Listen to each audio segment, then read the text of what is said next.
The Chennai shopping mall Shravana Sambaram KG sale Nakshi jewellery mela flat 50% off. Typically రెమ్యూనరేషన్స్తో పాటు it's an expected favour అని వినికిడిలో ఉంది. చాలా మంది హీరోయిన్లు, చాలా మంది క్యారెక్టర్ ఆర్టిస్టులు దీంట్లో జయలలిత గారు చెప్పారు సార్. ఫర్ ఎగ్జాంపుల్ ఇక్కడ మాకు ఆ కేసు మీరు అడుగుతున్న particular case it is work place harassment. Workplace హెరాస్మెంట్లో అంటే మీరు పనిచేస్తున్నారు, మీరు సాక్షి టీవీలో పనిచేస్తున్నారు, లేకపోతే ఐ డ్రీమ్లో పనిచేస్తున్నారు.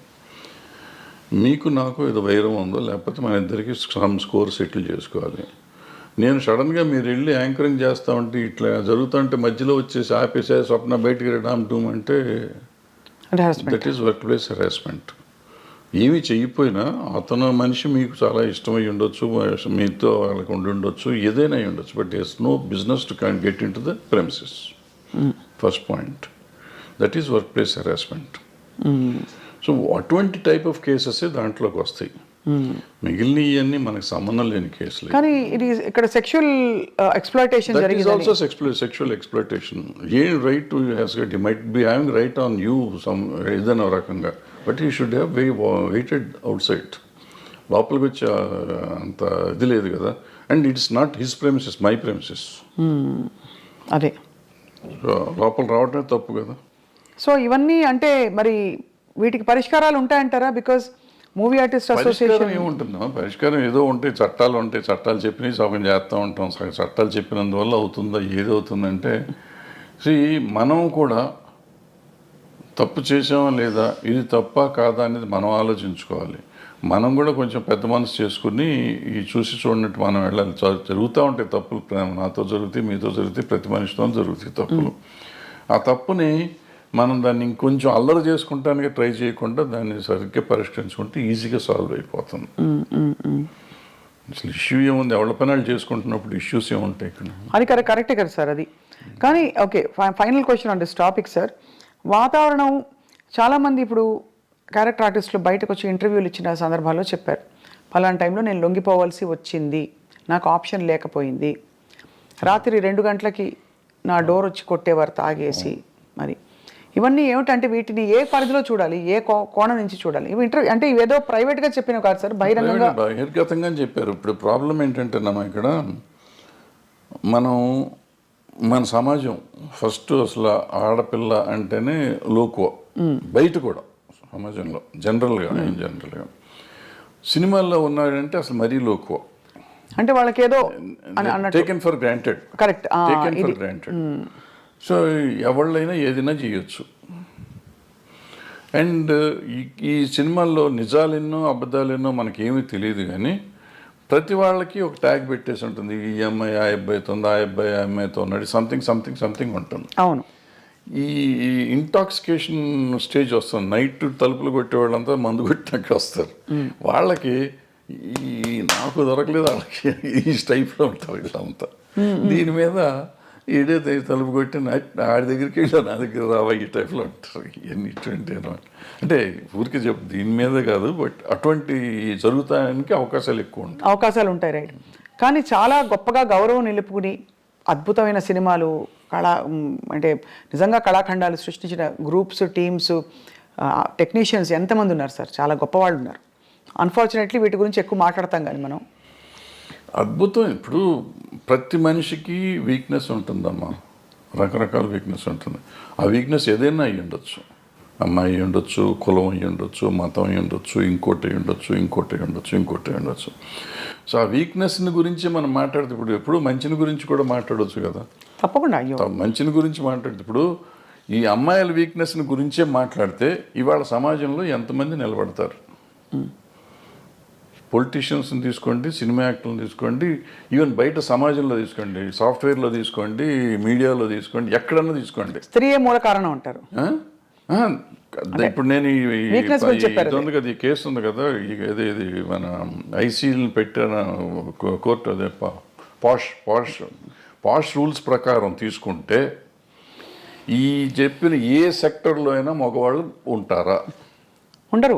కొంతమంది బహిరంగంగా బయటకు వచ్చేవి, కొంతమంది రాకుండా, కొంతమంది దాని ఇప్పుడు నువ్వు మా ఇందాక వచ్చి నీ షేక్ హ్యాండ్ ఇస్తే కూడా తప్పే, నీ చెయ్యి నా చేతికి తగిలితే తప్పే.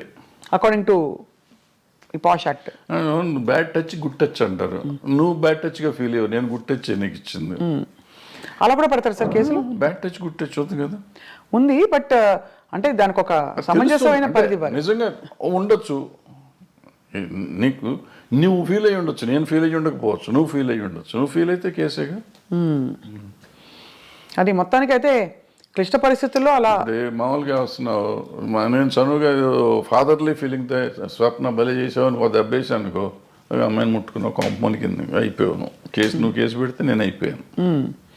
సో అందుకే చాలా అతి జాగ్రత్తగా ఉండవలసిన టైం, చాలా జాగ్రత్తగా ఉండాల్సిన పరిస్థితులు వచ్చినాయి. ఇప్పుడైతే మాత్రం as long as this posh case this act ఉన్నంత కాలం అతి జాగ్రత్తగా ఉండకపోతే కొంపలు మునుగుతాయి. అండ్ ఇప్పుడు సోషల్ మీడియా వచ్చాక అసలు క్షణాల్లో అన్ని వైరల్ తర్వాత ఇంకా చాలా జాగ్రత్తగా ఉండాలి. అంటే డెఫినెట్గా ఇవన్నిటి వల్ల కొంత మార్పు వస్తుంది. 100% పోతుందా అంటే నేను అంత ఈజీ కాదు. ఎందుకంటే ఆడపిల్లలు కూడా కొంచెం స్ట్రాంగ్ అవ్వాలంటే ఉన్నారమ్మా, చాలా స్ట్రాంగ్ ఉన్నారు. ఆడపిల్లలు అంత ఈజీగా ఏం లేరు. కొంతమందికి సర్వైవల్ కోసం లొంగేవాళ్ళు ఉంటారు. సర్వైవల్ కోసం నేను ఏదైనా అచీవ్ చేయాలి, ఎలాగైనా అచీవ్ చేయాలనుకునే వాళ్ళు కొంతమంది. ఏమీ చేయకుండా నేను అచీవ్ ఎందుకు చేయలేను, నా టాలెంట్ నేను ఎందుకు అచీవ్ చేయలేను చేసిన వాళ్ళు ఉన్నారు, చేస్తున్నారు కూడా. ఆ రకంగానే అచీవ్ చేస్తారు, ఈ రకంగానే అచీవ్ చేస్తారు. ఎవళ్ళు రైట్ ఎవళ్ళు తప్పు అంటే tell me one name sir who you have great respect for, అంటే ఇన్ దిస్ రిగార్డ్ వాళ్ళ కష్టపడి పైకి వచ్చారు. అంటే నేను క్యారెక్టర్ పర్స్పెక్టివ్ నుంచి చెప్పట్లేదు సార్, జస్ట్ ఏ విధమైన కంపల్షన్స్కి లొంగాల్సిన అవసరం లేకుండా పైకి వచ్చిన నటీమణులు మీరు చాలా గౌరవించేవాళ్ళు. మీకు వాణిశ్రీ గారు ఎక్కడి వచ్చారు ఆవిడ? ఏంటి ఆవిడ ఎక్కడ జూనియర్ ఆర్టిస్ట్? ఆవిడ అసలు ఏ రేంజ్కి వెళ్ళారు? అసలు హీరోస్ని కమాండ్ చేసారు, ఇండస్ట్రీనే కమాండ్ చేసే లెవెల్కి వెళ్ళారు. హయ్యెస్ట్ పెయిడ్ ఆర్టిస్ట్ ఆవిడ. సింపుల్, ఆవిడ అంతకంటే గొప్పవాళ్ళు ఎవరు లేరు మార్కెట్లో. భానుమతి గారు అంటే వాళ్ళు వేరే. భానుమతి గారు కమాండ్ చేశారు. జమున్ గారు కూడా మామూలుగా ఇచ్చారు, ఆవిడ కమాండ్ చేశారు. ఆవిడ రామారావు గారు నాగేశ్వరరావు కాదని చెప్పి ఆ రోజుల్లో షీ గుడ్ విత్ స్టాండ్. మనం అనుకుంటాం రామారావు నాగేశ్వరరావు కంటే వేరే లేదు ఆ రోజుల్లో, ఆల్టర్నేటివ్ లేని పరిస్థితుల్లో ఆవిడ నిలబడి మళ్ళీ వాళ్ళిద్దరూ ఆవిడతో కాంప్రమైజ్ అయ్యారు తప్ప ఆవిడ వాళ్ళతో కాంప్రమైజ్ అవ్వలేదు. సో ఎప్పుడు ఇదేం లేదు, అదే ఏదో అయిపోతుంది అదేం లేదు. సౌందర్య గారు చెప్పుకుంటా పోతే ఎవరైనా ఉంటారు. ఎవరికి ఉండే వీక్నెస్ వాళ్ళకు ఉంటుంది. ఆ వీక్నెస్లోనే మనకు సంబంధం లేదు, వాళ్ళ పర్సనల్ ఇష్యూస్ అయ్యి. కరెక్ట్ అండి, అంతే సార్. అంతే తప్ప వీళ్ళంతా ఇటు లొంగిపోయారా ఉన్నారా? వాణిశ్రీ గారు ఏం చేశారు అసలు? ఆవిడ ఏంటి, అక్కడ ఎక్కడి నుంచి వచ్చింది? కానీ ఆ రోజుల్లో ఎవరు మనసు పడలేదా సార్ వాణిశ్రీ గారిని చూసి? చాలా పడితే పడ్డారు, ఆ గొడవ మనకు సంబంధం లేదు. బట్ ఆవిడ డిక్టేట్ చేసింది కదా. అవును, ఆవిడ వచ్చిన రోజు నుంచి ఆవిడ అట్లా ఎదుగుదల వచ్చింది కదా సినిమా ఇండస్ట్రీలో. అంటే ఆవిడలో టాలెంట్ లేకపోయి ఉంటే ఆవిడ ఇంత గొప్పది అయ్యేది కాదుగా. కరెక్ట్, టాలెంట్ ఉంది కాబట్టే కదా. మిగిలిన ఏంటనే పక్కన పెట్టండి. ఆవిడ ఏదో బాగాలేదన్నారు, కళ్ళు బాగాలేదంటారు, అది అంటారు, ఇది అంటారు. ఫైనల్గా ఆవిడే గాడెస్ అయిపోయింది కదా. అన్ని భాషల్లో, తమిళ్లోను తెలుగులోను. ఏం అందం సార్ అసలు. అంటే రంగు తక్కువ అని అప్పుడు అన్న వాళ్ళందరూ ఒక్కసారిగా వాణిశ్రీ చీర కట్టారంటే, వాణిశ్రీ గారి చీర అంటే ఒక ట్రెండ్ సెటర్. సో ఎక్కడ వాణిశ్రీ ఎక్కడికి వెళ్ళేది ఆవిడ? అందరు హీరోల కంటే ఎక్కువ హైయెస్ట్ రెమ్యునరేషన్ తీసుకుంది ఆవిడ. ఎంత సార్ ఆ రోజుల్లో ఎలా ఉండేది? ఆ రోజుల్లో 2.5-3 లక్షలు తీసుకుంది నాకు తెలిసినప్పుడు. అప్పుడు వీళ్ళు ఎవరు 2 లక్షలు టచ్ చేయలేదు. ఇప్పుడు ఎవరు, ఏ హీరోలు? రామారావు గారు, నాగేశ్వరరావు కూడా. రామారావు గారు ఇంకా తక్కువ. శోభన్ బాబు తీసుకున్నాడు అప్పట్లో, 2 తీసుకున్నాడు. ఈవిడ 2.5 తీసుకున్నాడు రోజుల్లో. మరి కాలం మారిపోయిందా, డబ్బు విలువ పడిపోయిందా సార్? రామారావు గారు కంబ్యాక్ వచ్చినాక ఆయన హైయెస్ట్కి వెళ్ళిపోయారు. ఆ మధ్యలో బడిపంతులు చేసే రోజుల్లో ఆయన 1,00,000 దగ్గరే ఉన్నారు అన్నమాట. సార్ ఆన్ స్క్రీన్ గురించి మాట్లాడదాం. మనకి ఎక్కడో ఇన్ పోర్ట్రేయింగ్ విమెన్, అంటే విమెన్ ఇష్యూస్ మీద మీరు బాగా స్పందిస్తూ మాట్లాడుతూ వచ్చారు కాబట్టి స్క్రీన్ మీద కూడా మొన్నటి డాకు మహారాజ్ సినిమాలో పాట కూడా విమర్శకి గురైంది కొంత. అవసరమా అని, తప్పు రైట్ అని కాదు, ఇది అవసరమా మనకి? అంటే మీ పరిధిలో మీరు ఎప్పుడు కూడా అశ్లీలం, అసభ్యకరం అనే అంశాలకు కానీ, స్టెప్పులు వేసినప్పుడు ఇలాంటివి కానీ మీరు జాగ్రత్తలు తీసుకునేవారా? Were you very conscious? డెఫినెట్గా వెరీ కాన్షియస్. అంటే నాకు ఒక్క సినిమాకి నాకు కోపం వచ్చి తీసాను నేను. బంగారు మొగుళ్ళు అనుకుంటా, ఇటువంటి దరిద్ర పని నేను కూడా చేశాను. ఆ పాటే దరిద్రం, అక్కడ చేయేస్తే ఇక్కడ చేయేస్తే సంథింగ్ ఏదో ఉంటుంది, సరే గుర్తులేదు. అంటే మంచి నీతిగా అసలు ఎక్కడ ముట్టుకోకుండా ఒకరినొకరు టచ్ చేయకుండా సినిమా తీస్తే అంటే ఎవడో చూడట్లేదని కోపం వచ్చి ఆ సినిమా దరిద్రం పెట్టండి అని చెప్పి నేనే పెట్టి తీస్తాను. అంటే ఒక్కోసారి ఫ్రస్ట్రేషన్లో చేసిన పని అది చేసింది నేను చేసిన తప్పే. బట్ ఇవాళ వాళ్ళు చేసిన తప్పంటే ఇప్పుడు నాకు వయసు అయిపోయి నేను సినిమాలు లేవు కాబట్టి వాళ్ళు చేసిన తప్పండి. ఇవాళ చిరంజీవి గారు ఠాగూర్లోనో దేంట్లోనో అదేదో సినిమా పాట ఏదో ఉంటుంది ఏమంటే నేను అప్పుడు కామెంట్ చేశాను, అంత అద్భుతమైన సినిమాలు ఇది ఏంటండి అని చెప్పి. ఆ తర్వాత వాళ్ళంతా ట్రోల్ చేశారు. అట్లాగే బాలకృష్ణ గారు మొన్న ఆ సినిమాలో కూడా అది అనవసరం, అది ఆయన స్టేచర్కే అనవసరం. అసలు ఇవాళ అటువంటివి చూస్తారు అనుకోవటం అనవసరం. అంతకుముందు ఆయన చేశాడు కదా భగవత్ కేసరి, అద్భుతంగా చేశారు ఆ సినిమా. అఖండ అద్భుతంగా చేశారు. అమ్మాయి కనపడకుండానే సినిమాలు ఆడుతుంటే ఆయనకి ఎందుకు ఇది, దీనికోసం ఎవరిని వస్తారా, ఎన్ని టికెట్లు దిగుతాయి, ఊరికి కాంట్రవర్సీ తప్పించి. అందులో ఆయన ఎమ్మెల్యే పొలిటీషియన్ అంటే అందుకనే కదా సార్ ఇన్ని ఉండగా ఆయనకి అటువంటిది ఆయనే రిజెక్ట్ చేసి ఉంటే పోయేది. లేదు చేసే ప్రొడ్యూసర్లు అడిగారు, డైరెక్టర్లు అడిగారు, డాన్స్ మాస్టర్ అడిగాడు, ఏదో వాళ్ళ గోల మనకెందుకు. కరెక్టే సార్. అంటే ఎంటర్టైన్మెంట్ ప్రపంచమే విస్తరించింది బాగా. నెట్ఫ్లిక్స్లో ఇంట్లోనే మనకి ఫారిన్ అయితే ఎన్నెన్నో రకరకాలు అన్నీ వచ్చినాక అసలు బేసిక్గా ఓటీటీ వచ్చిన తర్వాతమ్మా ఏది తప్పు ఏది ఒప్పు అనేది లేకుండా సెన్సర్ వాళ్ళు కూడా వదిలేస్తున్నారు ఇవన్నీ పట్టించుకోకుండా. నాకు రౌడీ అన్నయ్యలోనో దేంట్లోనో ఒక సాంగ్ చేస్తుంటే ఈ రంభక వరకు మిడీ లాగా ఉంటుంది ఇక్కడ దాకా, ఓ సాంగ్లో తిరుగుతూ ఉంటే కొంచెం లేస్తుంది. సినిమా రిలీజ్ అయినాక నాకు సెన్సార్ ఆఫీసర్ ఫోన్ చేసి సార్ ఇక్కడ ఎక్కడో ఉంది సార్, ఎవరో జనం అంటున్నారు సార్, కట్ చేయండి సార్ అని. రిలీజ్ అయిన తర్వాత కట్ చేశాను నేను. జస్ట్ ఊరికి మిడి ఇక్కడికి ఉంది, ఇప్పుడు గాలికి ఎగిరింది, వెళ్తే ఇంతవరకు ఎక్స్పోజ్ అయింది. నేటి దౌర్జన్యం అనే సినిమాలో ఒక సాంగ్లో వాణి విశ్వనాథ్ గారికి స్విమ్మింగ్ సూట్ వేసా, ఒక బిట్ వేస్తే సెన్సార్ కట్ చేశారు. అదే టైంలో బొబ్బిలి రాజాలో ఆమె సినిమా అంతా చొక్కా వేసుకుని కింద ఏమి లేకుండా దివ్యభారతి అది ఫుల్ సినిమా వదిలిపెట్టారు. నాకు ఒక బిట్ ఏంటంటే దాంట్లో వదిలేరు కదండి అంటే, ఆ సినిమా అంతా దాని మీద ఉంది, నీ సినిమా అది లేదు కదా, ఎందుకు నువ్వు చేయాలంటారు. ఓహో అదే అంటే నేను ఫైట్ చేసి ఉంటే నాకు వదిలిపెట్టేవారు. ఎందుకు దానివల్ల సినిమా ఆడదని నాకు తెలుసు, ఎందుకు తీసాను నాకు తెలియదు. ఆ రోజు తీసాం అంటే డ్రెస్ చేంజ్లు కావాలంటే సరే తీద్దాంలే అనిపించి తీసాను నేను, కాదన్నారు తీసాం. అదే అంటే ఎక్కడో అక్కడ మరి ఈ అంశం తెరపైకి వస్తూనే ఉంది, ఈ ఎక్స్పోజింగ్ ఎంతవరకు ఉండాలి ఏమిటని. కానీ ఇప్పుడు బాగా టేస్ట్లు మారిపోయాయి సార్. బయట సమాజంలోనే అట్లా తిరుగుతున్నారు కదా. ఇప్పుడు మనం అంటాం ఎక్స్పోజింగ్ అంత బాగా ఎక్కువైపోయింది అంటాం. బయట వాళ్ళ పార్టీలకు వెళ్తే, పబ్బుల్లోకి వెళ్తే మీకు అంతకంటే భయంకరంగా ఉంటున్నారు ఆడపిల్లలు. బట్ అది వాళ్ళ ఇష్టం, మనం ఎవరో అడుగుతానికి, హూ ఆర్ యూ టాస్క్, నా కంఫర్ట్ నాది అంటున్నారు. సో ఇప్పుడు మన ఈక్వల్ రైటే కాకుండా నిజంగా కూడా వాళ్ళ కంఫర్ట్, నా ఇష్టం వచ్చిన బట్టలు నేను వేసుకున్నప్పుడు ఆడపిల్లల బట్టలు ఇష్టం వచ్చిన ఆడపిల్లలు ఎందుకు వేసుకోకూడదు. ఈ కొంతమంది ఏమంటారంటే నువ్వు అటు వేయటం వల్లే కదా ఇది జరిగింది, వేయటం వల్ల జరగటం నిన్ను కంట్రోల్ చేసుకోవాల్సిన బాధ్యత నీకు ఉంది కదా.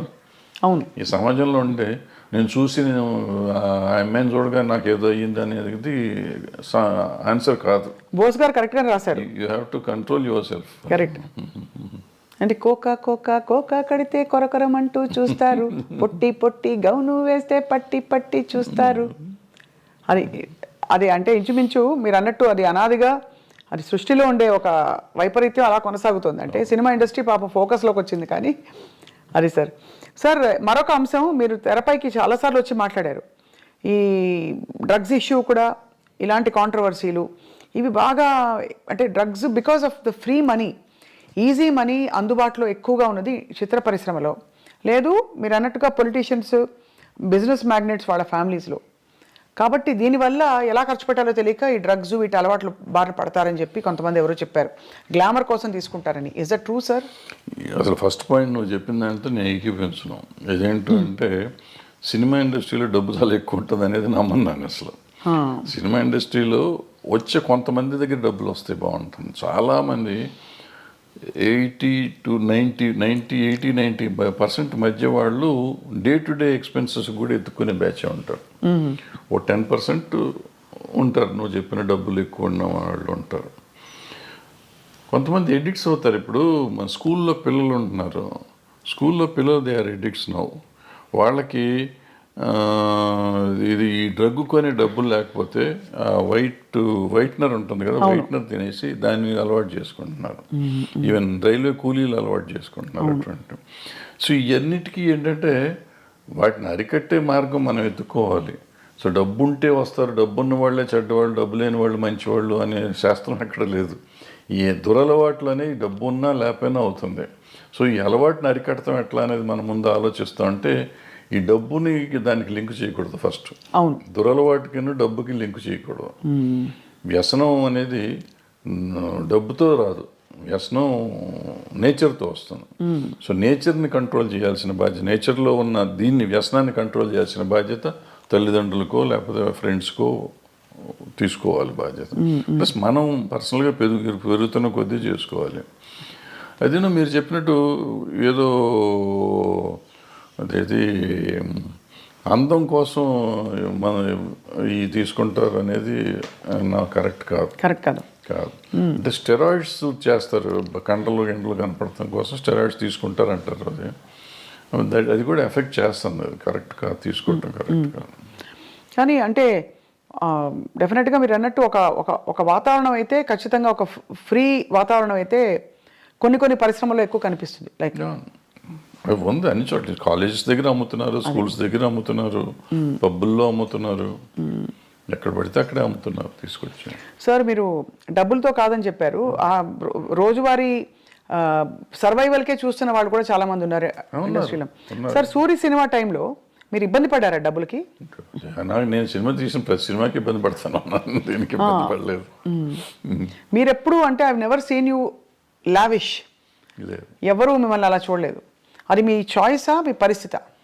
పరిస్థితే, చాయిస్ ఉంది. ఇప్పుడు ఏదైనా సినిమాలో డబ్బులు వచ్చి ఉంటే డెఫినెట్గా దీనికి వాడుకుంటాం కదా. ఎక్సెప్ట్ స్వర్ణక్క నాకేమైందంటే బై ద టైం నేను కొద్దిగా రీజనబుల్గా డబ్బులు సంపాదించే సినిమాలు వచ్చేటప్పటికి నాకు బ్యాక్లాగులు ఉంటావచ్చు. ఆ బ్యాక్లాగులు తొలగించుకుంటూ రావటానికి సో ఇప్పుడు కంఫర్ట్ జోన్లోకి రాలేకపోయాను. నిజంగా చెప్పాలంటే లాస్ట్ 2-3 years నుంచి నేను కంఫర్ట్ జోన్లో ఉన్నా. లాస్ట్ 2-3 yearsలో కూడా నేను ఎక్కడో అంతకుముందు ఐ డ్రీమ్లో పనిచేశాను ఒక సంవత్సరంన్నర. అది కంఫర్ట్. తర్వాత ఏదో వేరే ఛానల్లో పనిచేశాను. అదే నా కంఫర్ట్ జోన్ నాకు నిజంగా చెప్పాలంటే. ఇంతకాలం ఈ 76 ఏళ్ళ జీవితంలో లాస్ట్ 2-3 years కంఫర్ట్ జోన్. అంటే బ్యాంకులో బ్యాలెన్స్ నాకు ఖర్చులు పోను, 10-5 మిగిలే డబ్బులు బ్యాంకులో ఉండటం అనేది ఇదే చూడటం నేను. అది చాలా ఆశ్చర్యకరం సార్. మీకంటే అంత క్యాలిబర్ ఉండి అన్ని హిట్లు తీసి మరి అది ఏమంటారు, విధి అంటారా లేక పరిస్థితులు కలిసి రాకపోవడమా? పరిస్థితులు అంటే ఏంటంటే వీళ్ళందరూ చాలామంది ఆ రోజుల్లో, ఇప్పుడు అందరూ తీస్తున్నారు కానీ ఆ రోజుల్లో నేను ఒకే సంవత్సరం 5-6 సినిమాలు రిలీజ్ చేశాను. నేను డైరెక్షన్ చేసినవి కానీ రిలీజ్ చేసినవి కానీ. సో రొటేషన్లోకి వెళ్ళిపోతూ ఉండేది. ఒకవేళ వచ్చినా కానీ ఓ హిట్ ఓ ఫ్లాప్ ఉండేటప్పటికీ మనం అన్ని కంటిన్యూస్ సక్సెస్ హిట్లు తీయాల. తీసుంటే డబ్బు కనపడేదేమో, ఎప్పటికప్పుడు ఒకటి తగలగానే ఇమీడియట్గా ఉండదు, పోగొట్టేది. డబ్బులు వచ్చినాయి అనుకుంటే ఉండదు, అట్లా పోయి. సో ఎక్కడ అంత కంఫర్టబుల్గా ఉంది. ఇప్పుడు సార్ పుష్ప లాంటి సినిమాలకి మేము వినడం, ఎవరో చెప్పాం, ముత్యాల సుబ్బయ్య గారు చెప్పారనుకుంటాం మొన్న, 300 కోట్లు ఇలా ఉన్నాయి డైరెక్టర్ రెమ్యూనరేషన్స్ అని. అప్పట్లో అసలు చాలా తక్కువ కదా సార్. అంటే ముత్యాల సుబ్బయ్య గారు రోజుల్లో ఆయన తీసుకున్నది, ఆయన చాలా ఎక్కువ తీసుకున్నారని మేము అనుకునేవాళ్ళం. మాకు తక్కువ ఇచ్చేవారు అప్పుడు. ఆయన పెద్ద డైరెక్టర్, మేము చిన్న డైరెక్టర్లం కదా ఆ రోజుల్లో. ఇది ఏం లేదు, ఆ రోజులకి డబ్బులకి ఆ రోజు ఇది, ఈ రోజు డబ్బులకి ఈ రోజు ఇది. ఈరోజు పుష్ప డైరెక్టర్కి వచ్చిందంటే పుష్ప 50% పార్ట్నర్ ఆయన సినిమాలో. టైటిల్స్లోనే ఉంది కదా, సుకుమార్ రైటింగ్స్ అని ఉంది కదా. ప్రొడ్యూసర్, అది more than director is also a producer. So ఆయన కథ అయిందే, డైలాగులు అయినయే, స్క్రీన్ ప్లే అయిందే, డైరెక్షన్ అయిందే, ప్రొడ్యూసర్ అయిన. కాబట్టి ఎక్కువ డబ్బులు వచ్చినాయి. ప్రొడ్యూసర్గా వచ్చినాయా రైటర్గా వచ్చినాయా అనేది మనం చెప్తే 100 వచ్చిందా 200 వచ్చిందా అని వేరే సంగతి. But whatever he got, it is because of so many aspects. Now sir, మీ ప్రకారం ఇక్కడ మనం బాహుబలి లాంటి సినిమాల్లో రాజమౌళి గారిని చూసాం, పుష్ప, రంగస్థలం లాంటి సినిమాల్లో సుకుమార్ గారిని చూసాం, RRR ఆస్కర్ విన్నింగ్ దీనిలో మన రాజమౌళి గారిని చూసాం. ఈ డైరెక్టర్స్ అందరిలో sir who do you think is carrying that ఆరా? అంటే వాళ్ళు రకాల్లో వాళ్ళు ఇది ఉన్నారన్న. ఇప్పుడు రాజమౌళి గారిని చూస్తున్నాం. రాజమౌళి గారు ఆయన ప్రతి సినిమాకి ఒక డిఫరెంట్గా జోనర్ ట్రై చేస్తా ఉన్నాడు. ఎక్సెప్ట్ బాహుబలి 1 and 2 తప్ప మిగిలిందల్లా మీకు ఏ సినిమాకి ఆ సినిమాకి ఒక డిఫరెంట్. రెగ్యులర్ కమర్షియల్ అయినా కానీ మొదటి సినిమాల్లో ఏం చేసామంటే ఆయుధాలు మార్చేవాడు. తర్వాత ఈ చేంజ్ ఈగ దగ్గర నుంచి చేంజ్ దిస్ థింగ్ ప్యాటర్న్ మార్చి ఏ సినిమాకి ఆ సినిమా కొత్తగా తీయటం మొదలెట్టాడు. కొత్త కథలాగా డిఫరెంట్ కొత్త కథ కూడా కొత్తగా ఉండకపోయినా కానీ ఒక కొత్త బ్యాక్డ్రాప్ కొత్తగా ఉండటం అంతా డిఫరెంట్గా ఉంది. ఈగ తర్వాత ఇది మర్యాద రామన్న ఒక డిఫరెంట్ ఇది. ఆ తర్వాత వచ్చేటప్పటికి బాహుబలి, మగధీర, ఎక్కడికక్కడ మీకు సెపరేట్గా డిఫరెంట్గా వస్తున్నాడు ఆయన. సో రావటంతో మీకు ఆయన ఒకటి ఇదైంది. ప్లస్ ఆయనతో పాటు ఆయన కొత్తగా కనిపెట్టింది ఏంటంటే director should be A marketing man. ఇంతకుముందు మా డైరెక్షన్ వాళ్ళకి మాకు మార్కెటింగ్తో సంబంధం ఉండేది కదా. ప్రొడ్యూసర్స్ వస్తాడనే పద్ధతిలో ఉండేవాడు. రాఘవేంద్రరావు దగ్గర నుంచి మేమంతా అయిపోయేవాడు. బట్ ఈయన వచ్చేటప్పటికి how to market a film అనేది ఆయన నేర్పించాడు వాళ్ళ ఇండస్ట్రీకి. దట్ మార్కెటింగ్ స్కిల్స్ ఎంత అద్భుతంగా వెళ్ళిపోయినాయంటే వాళ్ళ భారతదేశం అంత ఇదే అయిపోయే స్టేజ్కి బాహుబలి 2 చేసింది. అందరూ బాహుబలి 2 దంగలు కొట్టేసింది అంటారు కానీ దంగలే సంబంధమే లేదు. బాహుబలిని ఇంతవరకు చేస్తే ఇప్పుడు ఈ సినిమా చేసి ఉండాలి. దంగల్లో వచ్చింది ఏంటంటే చైనాలో ఒక దాంట్లో వచ్చింది డబ్బులు. చైనా డబ్బులు మనం లెక్కేసుకుని 2,000 కోట్లని కంగారు పడుతున్నాం తప్ప మనకి ఇక్కడ వచ్చింది 600 కోట్లు 700 కోట్లు. అదే అయితే ఒక లాంగ్వేజ్ అంత రావటం చాలా గొప్ప. అది 60 కోట్లకి చేసి అంత రావటం అనేది గొప్ప విషయం. దాన్ని డిస్ప్యూట్ చేయడానికి లేదు. అద్భుతమైన సినిమా అది. సో మన ఇండియన్ సినిమాలో ఇండియన్ డబ్బు చూసుకున్న సినిమాలు ఇయే. ఆ చైనాలో 2,000 కోట్లు వచ్చినా అదంతా మళ్ళీ మనకు షేర్ వచ్చేటప్పటికి చాలా తక్కువ వస్తుంది. అక్కడ 30% 20% అంత వస్తుంది. అవును. సో అవి మనం గ్రాసులు చెప్పుకొని ఊరికే కంగారు పడుతూ ఉంటాం. ఇప్పుడు బాహుబలి తర్వాత ఇది వచ్చింది. అలా అంటే మీరు అన్నది రాజమౌళి గారిది చాలా ఒక డిఫరెంట్ టెక్నిక్. ఈయన వచ్చేటప్పటికి ఈయనన్నీ లెక్కలని చేసిన సినిమాలు వదిలిపెట్టి ఈయన డిఫరెంట్గా చేసిన సినిమాలు ఈయన సిక్ట్ అయినాయి. చూడండి మీరు అంతకుముందు మీరు ఆర్య చేశాడు. ఆర్య డిఫరెంట్గా ఉంటుంది. తర్వాత ఏదో చేశారు కొన్ని అటువంటి ఏదో లెక్కలు నాకు అర్థమే కదా. 1 ఒకటి ఎన్టీఆర్తో ఒక సినిమా ఏదో చేశాడు. కప్పులు తిప్పుతూ ఉంటాడు, ఏదో తిరుగుతూ ఉంటుంది. ఏది మన నాకు అర్థం కాదు. మళ్ళీ మొన్న వచ్చేటప్పటికి రంగస్థలం అద్భుతంగా తీశాడు. అద్భుతం తీశాడు. అసలు ఎవరు మన తెలుగులో మనం ఊహించలేని గొప్ప సినిమా అది ఒక రకంగా చెప్పాలంటే. ఆ టైప్ ఆలోచన కమర్షియల్ అయినా కానీ ఎప్పుడైతే అంగవైకల్యం తీసుకురాగలిగాడో ఆ అంగవైకల్యం మీద సినిమా వచ్చేటప్పటికి అద్భుతంగా ఉంది. అది చాలా ఒక లైవ్లీగా ఉంది సినిమా. విలేజీ ప్యాటర్న్ అది అద్భుతంగా ఉంది ఆ సినిమా. ఈ పుష్పకు వచ్చేటప్పటికి Pushpa was a routine film నాకు తెలిసినప్పుడు. పుష్ప 1, పుష్ప 2 ఈ స్మగ్లింగ్ మీద ఏదో రెప్లికా తీస్తారు ఏముంటుంది లేని నేను చూడలే. యాక్చువల్గా నేను మొన్న చూసాను. ఎప్పుడైతే మీకు సెకండ్ హాఫ్లో ఆ ఫ్యామిలీ ఎలిమెంట్ వచ్చిందో వైఫ్ అండ్ హస్బెండ్ వాళ్ళ రిలేషన్షిప్ మీద ఎప్పుడైతే సినిమా తీశాడో మీకు అందుకైతే అన్స్టాపబుల్ అయిపోయింది సినిమా. ఇది ఇవాళ రెవెన్యూ కనపడుతుందంటే ఫ్యామిలీ ఊరికి మా గంధపు చెక్కలు దొంగ కాదు. ఆబ్వియస్లీ అతని పెర్ఫార్మెన్స్, అల్లు అర్జున్ పెర్ఫార్మెన్స్, అల్లు అర్జున్తో పాటుగా రష్మిక అక్కడికి వచ్చేటప్పటికి ప్లస్ ఈ రిలేషన్షిప్ డైరెక్టర్ ప్రజెంట్ చేసిన విధానం అద్భుతం. సెకండ్ హాఫ్ ఏడిపించాడు. ఆ సినిమాలో ఏడిపించడం ఏంటి, అందుకని సినిమా ఆడింది, ఇప్పటికీ ఆడుతుంది, ఇంకా ఆడుతుంది. అంటే నేషనల్ అవార్డు వచ్చిందంటే సినిమా ఇట్స్ గ్రేట్ కాదు. ఇప్పుడు అదే మనం ఎప్పుడు నేషనల్ అవార్డు ఆయనకు వచ్చింది, డైరెక్టర్గా హీరోకి వచ్చింది. హీరో పెర్ఫార్మెన్స్ ఈ సినిమా కూడా అద్భుతంగా చేశాడు. మళ్ళీ నేను 2వ సారి ఇచ్చినా ఆశ్చర్యపోక్కర్లేదు. అవును కదా సార్, అంతే కదా. సో ఒకలా చూస్తే యాక్చువల్లీ ఒక కొత్త లీగ్ ఆఫ్ సినిమా వస్తుంది ఇప్పుడు. అంటే పెద్ద స్కేల్ ఒకటి, బట్ యాక్టింగ్ ఓరియంటెడ్ స్కేల్ పెరుగుతాను ఇంపర్ఫెక్షన్స్ యాక్చువల్గా ఇది మామూలు సినిమా కింద లెక్క తీసుకోవాలి. ఇప్పుడు అలాంటి ఒక 100 సినిమాలు మొగుడు పిల్లలు ఒకరి కోసం ఒకళ్ళు బాధపడే సినిమాలు 100 ఉన్నాయి. ఒకళ్ళని ఒకళ్ళు ఎన్హాన్స్ చేసుకునే క్యారెక్టర్. నా మొగుడిని అంటావా అని పెళ్ళం తిరగబడింది, నా పెళ్ళాన్ని అంటావా అని మొగుడు తిరగబడ్డ సినిమాలు 100 ఉన్నాయి. వాళ్ళు ఒకళ్ళ కోసం ఒకళ్ళు చేసుకుంది.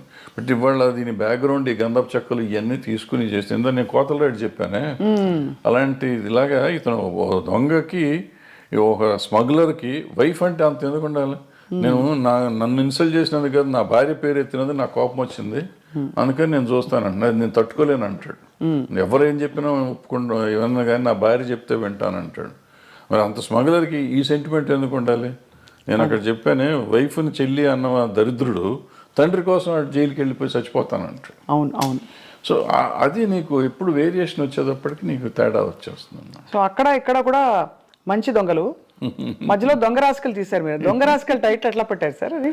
వాళ్ళ కథలో ఈయన చెప్పాడు మన దివాకర్ బాబు గారు, ఆయన కథ కూడా ఆయన.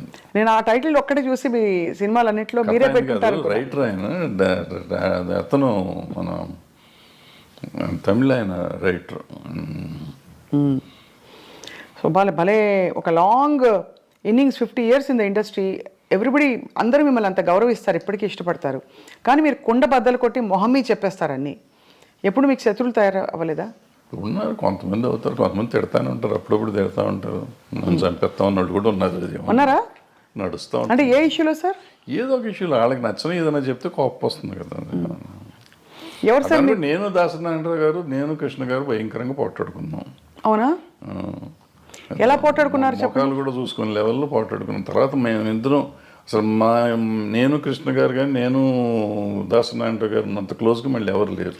ఇప్పుడు ఏ విషయాల్లో వచ్చేవి గొడవలు? అంటే మాకేదో దీంట్లోనే మనం వేరే సొంత పర్సనల్ ఇష్యూస్ మాకేమైనా లేవు కదా. క్రియేటివ్ డిఫరెన్సెస్లోనే చాలా గట్టిగా మొహాలు చూసుకోకుండా అంతవరకు మాట్లాడుకోకుండా.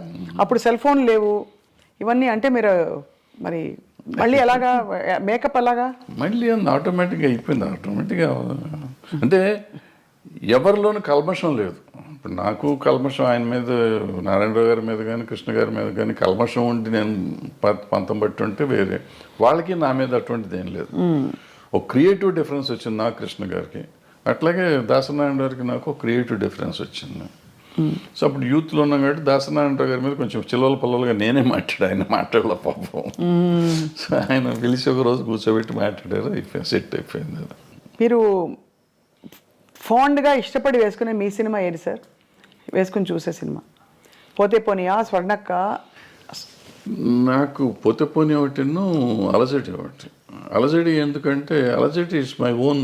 ఎక్కువ సినిమాలు డైలాగులు కూడా మేము కాలేజ్లో జరిగిన సీన్స్ ఇవన్నీ ఎక్కువగా నా కాలేజ్ డేస్ మొత్తం అంతా అది. సో ఆ సీన్లన్నీ నేను ఆ కాలేజీలో మాట్లాడిన డైలాగులే పెట్టి రాసుకున్నాం. వేరే కొత్తవి కూడా రాయలేదు అంతవరకు, కాలేజ్ సీన్స్ వరకు. సో అందుకని కొంచెం నాకు ఇష్టమైన సినిమా అది. మీరు వెస్లీలో చదివారు కదా సార్? వెస్లీ, సికింద్రాబాద్ వెస్లీలో చదివారు. మీ వివాహం ఎలా అయింది సార్? అది మా ఇంటి పక్క ఇల్లు, 2 ఇళ్ళు అవతల ఉండేవారు ఇల్లు. సో మీరు చూసి ఇష్టపడ్డారు అయితే, అంతేగా? Love marriage. లవ్ మ్యారేజే. అదే మరి ఇందాక ఏమన్నారు, ఫోటోలు కూడా చూడమని చెప్పారు సార్ మీరు. అది వచ్చింది అది. సో మీ పిల్లలు ఎవరు మీ బాటలో నడవట్లేదా? వాళ్ళు సినిమా ఇండస్ట్రీ వద్దనుకున్నారా? మీరే డిసైడ్ చేశారా సార్ వాళ్ళకి? నేను సినిమాలు చూడమంటే సినిమాలు కూడా చూడరు. చూడరా? నా సినిమాలు ఏం చూడరు, బయటికి చూస్తారని తెలియదు నాకు. చిన్నప్పుడు పెద్ద ఇష్టపడేవారు కదా, వెళ్ళేవాళ్ళు సినిమాకి తీసుకెళ్ళేవాడిని కానీ పెద్ద. So life has taught you so much sir. అంటే వాట్ ఈస్ మీ కోర్ టేక్ అవే ఏంటి లైఫ్లో అని? To be satisfied with whatever you have, first point. Then you will be very happy with that. అంతే తప్ప నాకేం లేదు, నా కళ్ళు ఉన్నారు వీళ్ళు ఉన్నారు, ఇక నా కళ్ళ ముందు ఉండి వీళ్ళు వెళ్ళిపోతున్నారు అని మనం బాధపడిపోతా అంటే you lose lot of things. నేను ఐఎమ్ హ్యాపీ ఉన్నాను, బాగానే ఉంటాను కదా. బాగుంటానికి ప్రయత్నం చేయాలి. అంటే ప్రయత్నం చేయకుండా తిరగటం అనేది ఒకటోకి వచ్చింది. ముందు ప్రయత్నం చేయి, నీ పని. కృష్ణుడు చెప్పిన భగవద్గీతలో నీ పని నువ్వు చెయ్యి, వచ్చేది ఫలితం నీ చేతిలో లేదు. ఫలితం ఒక్కోసారి ఏదైనా రావచ్చు, కరెక్ట్, అవును. ఫలితం లేకపోయి ఉండొచ్చు, బట్ నీకు కృషి అయితే ఉండాలిగా. అవును, కృషి చేస్తూనే ఉండు, so that will be very happy, హెల్దీగా ఉంటావు. Ultimate result is not yours, వచ్చినప్పుడు వస్తుంది. దేవుడిని నమ్ముతారా సార్ మీరు? నేను నమ్మను. మరి కృష్ణుడు దేవుడు కాదా? అంటే ఆయన చెప్పిన భగవద్గీత నమ్ముతారు మీరు? ఏదైనా నమ్మటం అనేది ఏముందమ్మా దీంట్లో? ఆయన చెప్పింది ఇప్పుడు అందరూ ప్రపంచం అంతా నమ్ముతుంది కదా భగవద్గీతని. అందులో ఆయన చెప్పింది నేను చెప్తున్నాను. కానీ మీరు నేను చెప్పటం కదా, నేను ఏదో ఇదేం కాదు, అదే కదా అంటారు మన లైఫ్, జీవనసారం అంటారే. జీవనసారం అంతకంటే ఏముంది? మనం చేయాల్సింది చేయకుండా నాకు లేదు. ఇప్పుడు మనం చాలామంది సినిమా ఇండస్ట్రీలో ఉన్నాడు అంటారు, నాకు సినిమా ఇండస్ట్రీ నేను ఎవడు రమ్మన్నాడు? నువ్వు యూ చూస్ యువర్ సెల్ఫ్. మీరు ఇక్కడికి వచ్చి దీన్ని కావాలని కోరుకుని ఏదో ఇస్తారంటే నువ్వు సాధించాలి. ఇప్పుడు చిరంజీవి గారు, ఎన్టీ రామారావు గారు, నాగేశ్వరరావు గారు వీళ్ళంతా సాధించి వాళ్ళు గొప్పవాళ్ళు అయ్యారు. చాలా కష్టపడి ఉంటారు కదా సార్. ఎంత వాళ్ళలాగా వాళ్ళు వచ్చేసింది, వాళ్ళకి అంత వచ్చింది నాకెందుకు రాలేదంటే వాళ్ళలాగా నువ్వు ఏమైనా చేసావా? నువ్వు చేయలా. నువ్వు చేస్తే నీ పరిధికి ఎంత ఉందో అంత పరిధి నీకు వస్తానే ఉంది. నీ టాలెంట్కి సంబంధించి ఇప్పుడు నేనున్నానమ్మా, నేను సినిమాల్లో 1 వేషం వేసి ప్రకాష్ రాజ్కి అంత ఇచ్చేస్తున్నారు, ఆడ పెట్టుకుని నన్ను ఎందుకు పెట్టుకోలేదంటే నాకు పర్సనాలిటీ ఉంది కదా.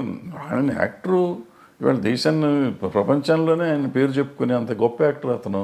అవును. అతనిలాగా నేనున్నాను, ఒడ్డు పొడుగున్నాను, డైరెక్ట్ చేశాను, 2 సినిమాలు యాక్ట్ చేశాను, ఆయన పెట్టుకుంటారు నన్ను పెట్టుకోరని ఏడిస్తే నా ఆరోగ్యం చెడుతుంది తప్ప ఏం రాదు, పోదు, నాకేం రాదు. సో దిస్ కంపారిజన్ కానీ లేదంటే అసలు మనం వేరే కానీ ఆలోచించకుండా మనం చేయాల్సింది చేసుకుంటూ పోతూనే ఉండాలి. వచ్చినప్పుడు వస్తుంది. సార్ తెలుగు ఫిలిం ఛాంబర్ ప్రెసిడెంట్గా మీరు వ్యవహరించారు. మూవీ ఆర్టిస్ట్ అసోసియేషన్లో మూవీ ఆర్టిస్ట్ మెంబర్ కూడా కాదు, అంటే కాదు, బట్ జరుగుతున్న మార్పులు పరిణామాలు, ఆర్ యూ సాటిస్ఫైడ్ అంటే ఒక as a senior film technician? అంటే బేసిక్గా మనం అసలు మూవీ ఆర్టిస్ట్ అసోసియేషన్ అనే దాని గురించి పెద్దగా ఎక్కువ మాట్లాడుకోవటం అవసరం లేదు. ఎందుకంటే కంటే ఒక 800 మంది మెంబర్స్ దాంట్లో 200 మంది అసలు అలా ఉన్నారో లేరో వాళ్ళకే తెలియదు. కానీ అంత ఢిల్లీ ఎలక్షన్ లెవెల్లో చేస్తారు కదా సార్, దాని ఊరికి చేసుకుంటారు, చేస్తారో అనవసరం, చేయాల్సిన అవసరం లేదు. అది ఈవెన్ ఛాంబర్ ఎలక్షన్ కూడా నేను మొన్న బిఫోర్ ఇయర్ ఎప్పుడు జరిగితే ఎందుకు చేస్తున్నారంటే దాన్ని పోయే కాలం వచ్చిందని తిట్టొచ్చారు, మీడియా ముందే తిట్టొచ్చాను ఆ రోజు.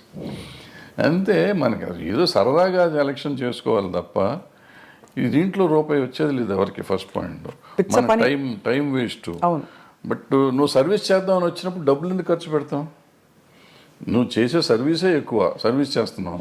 సర్వీస్ చేస్తానికి వచ్చి నువ్వు ₹1 ఖర్చు పెట్టి నువ్వు వస్తే నీ మోటివ్ ఏంటి? నీ మోటివ్ సర్వీస్ మోటివ్ కాదు. ఇంకా పవర్ వల్ల వచ్చేది కూడా ఏం లేదు. ఏముంటుంది పవర్ వల్ల? మ్యాక్సిమం ఎప్పుడన్నా చీఫ్ మినిస్టర్ ఇంకోళ్ళు పిలిస్తే మీటింగ్లకు పిలిచినప్పుడు వెళ్ళి కూర్చుంటే ఏమిస్తారు అక్కడ, అటుకులను జీడిపప్పు ఇస్తారు, అంతే, ఒక కప్పు కాఫీ ఇస్తారు. దానికోసం నువ్వు తాపత్రయపడతావు ఎందుకు? అంటే ఆల్రెడీ నీకు ఆ వాల్యూ ఉంది. నిన్ను ముఖ్యమంత్రి గారు పిలిచే లెవెల్ మీరు ఉన్నారు, ఆల్రెడీ పెరిగే ఉన్నారు. ఇవాళ దానికోసం కొట్టుకోవాల్సిన అవసరం లేదు కదా. ఏ పిచ్చి పనులు అంత. సో అయితే అదే, బట్ వివాదాలు మాత్రం వారానికి ఒకటి వస్తుంది. Jani master issue, Raj Tarun Lavanya issue, అవన్నీ ఇప్పుడమ్మా ఇంతమంది ఉన్న ఇండస్ట్రీలో ఇష్యూస్ ఉంటాయి. ఆ ఇష్యూని మనం సీరియస్గా తీసుకోకపోవటం అనేది మనం ఆలోచించుకోవాలి. ఏదో ఉంటాయి, ఉన్నప్పుడు దానికి పెట్టుకోవటం. సార్ మోహన్ బాబు గారి ఇంట్లో జరిగిన తగాదాలు ఏవైతే మీరు ఒక అంటే టెక్నీషియన్గా, సినిమా ఇండస్ట్రీ వ్యక్తిగా మీరు సమాధానించి చెప్పారా? ఎవరికి? ఆయనతోనా? ఇది ఏదో అది పర్సనల్ కదా. ఒకవేళ నేను మాట్లాడినప్పుడు నేను పబ్లిక్లో చెప్పకూడదు కదా. ఇప్పుడు నేను నిజంగా వాళ్ళ వెల్విషర్ని అయితే ఒకవేళ నేను వెళ్ళి అక్కడ ఏళ్ళు పెట్టుంటే, పెట్టానా లేదా అనేది తర్వాత సంగతి, పెట్టుంటే అక్కడ ఏం జరిగింది ఇక్కడికి వచ్చి ప్రమోషన్ కాదు, ఏం జరిగింది కాదు సార్. బట్ అసలు అంటే అది బాగా బహిరంగంగా అయిపోయింది కదా, మీ వాళ్ళే మీడియాకి వచ్చారు. ఇప్పుడు వాళ్ళు బహిరంగంగా ఉన్నారు, నేను బహిరంగంగా ఉండకూడదు. నేనని కాదు, ఎవరైనా కానీ, ఎవరు ఇంటర్ఫియర్ అయినా కానీ, ఇంటర్ఫియర్ అయిన వాళ్ళు బయటకు వచ్చి ఇట్ట జరిగిందని చెప్తే ఇక వాళ్ళు పెద్ద మనిషి ఎట్ అవుతారు వాళ్ళు. ఫస్ట్ పాయింట్ అది తప్పు. రెండోది అటువంటివి జరగటం విచారకరం. అందులో మనవాళ్ళు కావాల్సిన వాళ్ళు, పిల్లలు మంచివాళ్ళు, తండ్రి మంచివాడు, ఈ రకాల ఎందుకు సమస్య వచ్చిందని నాకైతే అర్థం కాలేదు. నాతో అందరూ బాగుంటారు, 4-3 పిల్లలు బాగుంటారు, ఆయన బాగుంటారు, మోహన్ బాబు గారు బాగుంటారు, అందరూ వెరీ నైస్ పీపుల్. చాలా మర్యాదగా నాతో చాలా అంకుల్ అంటారు పిల్లలు, ఆయన తమ్ముడు అంటూ ఉంటాడు. వాళ్ళ ఇంట్లో అట్లా జరిగిందంటే నాకు నిజంగా బాధగా ఉంది. I just really wanted to go and speak, but ఏమో ఎందుకు డెలికసీస్ వాళ్ళవి మనకి ఎందుకని నేను అడగలేదు. మొత్తానికి సార్ అయితే ఇప్పుడు అంటే there is a lot of turmoil going on around అనిపిస్తుంది సమాజం చూస్తుంటేనే. అది అన్ని చోట్ల ఉందమ్మా. సమాజంలోని తేడా వచ్చేసింది. అది ఎందుకు వచ్చింది అంటే మార్పు ఇప్పుడు మానవత విలువలు అనేవి పోయినాయి చాలా చోట్ల. మనం విలువల గురించి మాట్లాడతాం కానీ విలువలే లేవు ఇప్పుడు. ఇంతకుముందు అనుకున్నాం శీలం అనేది విలువ, ఆత్మీయతలు, మన సంబంధాలు, మానవత సంబంధాలు విలువలు ఉండేవి. ఇప్పుడు అవన్నీ పోయినాయి. ఏదో ఉంటున్నాం, అందరం కమర్షియల్ అయిపోయాం. ఆ కమర్షియల్లో ఉన్న దాంట్లో ఇవన్నీ వాల్యూస్ లేవు కదా. వాల్యూ అనేది ఉంటే కదా. కొన్నిసార్లు వాల్యూ కోసం మనం అన్ని పోగొట్టుకునే కథలు చాలా ఉన్నాయి. గౌరవం కోసం అన్ని చేయాలని చెప్పి, అటువంటిది ఇప్పుడు గౌరవం లేదు, తొక్కలేదు. అందుకే ఒక ఫుల్ఫిల్మెంట్ రావట్లేదు జీవితంలో కదా. ఇప్పుడు ఇందాక చెప్పిన పుష్ప కథ కానీ లేకపోతే మా కొత్త లేడు కథ కానీ అదే ఫుల్ఫిల్మెంటు. వాళ్ళ భార్య కోసం భర్త, భర్త కోసం భార్య, తండ్రి కోసం కొడుకు అని ఇవన్నీ అదే భగవద్గీతలో కూతురు కోసం తండ్రి, తండ్రి కోసం కూతురు. ఈ మానవతా విలువలు అంటే వాటి కోసం ఎంత కమర్షియల్గా చేసినా కానీ మనం ఇవాళకి ఫీల్ అయ్యి సినిమాలు చూస్తున్నాం. బట్ దానికి వాల్యూ ఉంది. బట్ ఆ వాల్యూ మన జీవితంలో ఇవ్వలేకపోతున్నాం. సినిమాల్లో చూసి మనం సినిమా ప్రొడ్యూసర్కి డబ్బులు ఇస్తున్నాం కానీ మన జీవితంలో మన తల్లిదండ్రులకు కానీ మన భార్య పిల్లలకు కానీ మనం ఆ సుఖం ఇవ్వలేక, అన్నదమ్ములకు కానీ అక్క చెల్లెళ్ళకి కానీ మనం ఆ ఫీలింగ్ ఇవ్వలేకపోతున్నాం. ఆ సమాజంలో వచ్చిన మార్పులో మనలో వచ్చింది. మనం ఇన్ని మాటలు చెప్తున్న మనం మన పిల్లలతో మాట్లాడటానికి మనకు టైం లేదు, మన తల్లిదండ్రులతో మాట్లాడటానికి మనకు టైం లేదు, అక్క చెల్లెలతో మాట్లాడటానికి టైం లేదు, భార్యతో మాట్లాడటానికి టైం లేదు. Or we avoid. ఒకవేళ టైం ఉన్నా కానీ ఎందుకో మనకు సాధ్యమైనంత వరకు దూరంగా ఉండటానికి ప్రయత్నం చేస్తున్నాం. ఇంకా విలువలు ఎక్కడి నుంచి వస్తాయి? విలువల గురించి మాట్లాడే నైతిక హక్కు ఎక్కడ ఉంది ఎవరికైనా? Very true sir. బహుశా కొంతవరకు సినిమా ప్రభావితం చేస్తుంది ఈ విషయాలని. బహుశా అలాంటి కథలు వచ్చేసి క్లిక్ అయిపోతే ఆడియన్స్తో తప్పకుండా, ఎందుకంటే ఇంత పెద్ద పెద్ద సినిమాలు, ఇంత మార్పులు తెచ్చిన సినిమాలు మనుషుల్లో, సమాజంలో ఉన్నాయి. చెడు ప్రభావం చూపించిన సినిమాలు కూడా కొంత ఎంతో అంతో ఉండుంటాయి. నిజం చెప్పాలంటే నేను పుష్ప 2 చూడకూడదు అనుకున్నా. ఎందుకంటే బయట చెప్పిన మాటలు, అదేదో షెకావత్ మీద ఉచ్చబోస్తాడు ఇటువంటి అన్ని విని ఇటువంటి పిచ్చి సినిమాలు చూడాలా మనం ఎందుకు అని చెప్పి చూడాలి. ఎందుకో చూద్దామని మనం పెట్టుకున్న ఫస్ట్ హాఫ్లో నాకు చిరాకుగా ఉండింది. ఫస్ట్ హాఫ్ చూస్తానికి నాకు took me about 5 hours first half చూడటానికి. ఇంటర్వెల్లో వెళ్ళి మెల్లిగా భోంచేసి వచ్చి కూర్చున్నాం. మళ్ళీ సరే చూద్దాం వద్దా 10 నిమిషాలు ఆలోచించి పెట్టాక డోంట్ బిలీవ్ ఆ 1:20 నిమిషాలు 1:40 నిమిషాలు ఉంది ఆ సినిమా. మొత్తం కంప్లీట్ చూసి ఐ వాజ్ క్రయింగ్ యాక్చువల్గా. అంటే అక్కడ నీకు లైఫ్ ఉంది, అంతకుముందు లైఫ్ లేదు. అంతా ఏదో సినిమాలు కమర్షియల్గా ఉండేదంతా తీసాడు ఆయన. ఇక్కడ జీవితం తీశాడు. ఆ భార్యాభర్తల అనుబంధాన్ని చూస్తే నాకు అసలు పిచ్చెక్కిపోయింది. ఆ అమ్మాయి కోసం ఇతను తప్పన కానీ వేరే సీన్లో ఆ అమ్మాయి వాళ్ళని చాట్ చేసిన సీన్ కానీ, తర్వాత ఆడబిడ్డ కోసం ఇతను వెళ్ళి ఫైటింగ్ చేస్తున్నాడు. అంటే వాడు అంత పెద్ద డాన్ లాంటి వాడు వెళ్ళి లైఫ్ను పోగొట్టుకుంటున్నాడు, డబ్బును పోగొట్టుకుంటున్నాడు. ఎన్ని పోయినా పర్లేదు, నాకు పిల్లలు కాపాడితే చాలనే ఫీలింగ్ తెచ్చా. అంటే మనలో కూడా ఒక ఆవేశం తీసుకురాగలిగాడు. ఖచ్చితంగా సార్. ఏసే నా కొడుకు అనే ఫీలింగ్ ఉంది ఆ సినిమా చూస్తానంటే. వదిలిపెడతావేంట్రా నువ్వు అసలు అనే ఫీలింగ్ ఉండేది. దీనికి తీసుకెళ్ళారంటే మనలో ప్రతి మనిషిలోనూ అంత ఎమోషన్ తీసుకురాగలిగితే బాగుంటుంది. అవును, సినిమా డబ్బులు ఇచ్చి సినిమా చూడటం కాదు, సినిమాతో పాటు మనం నేర్చుకోవాల్సింది అది. మనం అది వదిలిపెట్టేస్తాం. దాంట్లో వాడు స్మగ్లింగ్ ఎలా చేశాడు, ఎలా దొంగతనం చేశాడు, ఎవరిని చంపాడు, ఎలా చంపాడు, అల్లు అర్జున్ కత్తితో కొట్టాడా చంపాడా, ఇది ఆలోచిస్తాం. అల్లు అర్జున్ అనే క్యారెక్టర్ రష్మిక అనే క్యారెక్టర్ని ఎంత బాగా ప్రేమించాడు, రష్మిక అనే క్యారెక్టర్ అల్లు అర్జున్ అనే క్యారెక్టర్ని ఎంత బాగా ప్రేమించింది, అంటే నా క్యారెక్టర్స్ ఒరిజినల్ని అనేది మనం ఎవరిని ఆలోచిస్తున్నాం. Very very true sir. I think human values, relationships నిలబడ్డప్పుడే టోటల్ సక్సెస్ అని చెప్పచ్చు. సినిమాకి కావచ్చు, జీవితాల్లో కావచ్చు. కానీ భరద్వాజ్ గారు, మీరు మళ్ళీ వెబ్ సిరీస్ కానీ ఇంకా ఏమన్నా వెంచర్స్ కానీ, క్రియేటివ్ వెంచర్స్ చేసే అవకాశాలు ఉన్నాయా? ఏమన్నా వర్క్ చేస్తారా? చెప్తున్నా కదా, నేను పని చేస్తానే ఉంటా, ఖాళీగా ఏం లేను. ఏదో ఇటువంటి కథ రాసుకోవటం, రైటమో చేస్తా ఉంటాను. మనకి అవకాశం కూడా రావాలి కదా. అవకాశం వస్తే చేస్తానికి రెడీగానే ఉన్నాం. బట్ నేను ఇందాక చెప్పినట్టు I keep on trying to do something. అవుతుందా అవదా నాకు తెలియదు. అయినప్పుడు అవుతుందా, అవ్వకపోతే కూడా నష్టం లేదు, అయితే లాభం లేదు. బట్ మీరు you are always in the news and everybody watches your videos. మీ వీడియోస్కి చాలా మంచి స్పందన చూశాను నేను. కాబట్టి పొలిటికల్ ఇష్యూస్ కావచ్చు, సినిమా ఇండస్ట్రీలో అవుతున్న అంశాలు కావచ్చు సార్, ఎప్పుడు మీరు ఏదో ఒక కొత్త విషయం చెప్తారు, లేదు పాత విషయం అయినా కొత్తగా చెప్తారని ఆశిస్తూ ఉంటాం, ఎదురు చూస్తూ ఉంటాం మీ దీనికోసం. సో అది సార్, చాలా ఆనెస్ట్ కాన్వర్జేషన్ సార్ ఇవాళ. ఇంత డీటెయిల్గా ఎప్పుడు మాట్లాడి నాకు తెలియదు, కానీ మీ సినిమాలో నేను నటించాననే ఒక చిన్న విషయాన్ని నేను ఇప్పుడు అందరికి పోతే పోనీ సినిమాలో చేసి చాలా ఎంజాయ్ చేశాను sir. Those few days of work. ఆ క్యారెక్టర్ కూడా నా రియల్ క్యారెక్టర్ కాబట్టి, జర్నలిస్ట్ క్యారెక్టరే కాబట్టి నాకు ఐ ఫెల్ట్ ఎట్ హోమ్. అది thanks for the opportunity sir. And తప్పకుండా మీతో టచ్లో ఉంటాం. అప్పుడప్పుడు ఏమన్నా ఉపద్రవాలు వచ్చినా, సునామీలు వచ్చినా వచ్చి మళ్ళీ మిమ్మల్ని పలకరిస్తాం. సునామీ ఎందుకు వచ్చింది భరద్వాజ్ గారు? థ్యాంక్ యూ సార్, నమస్కారం. నమస్తే.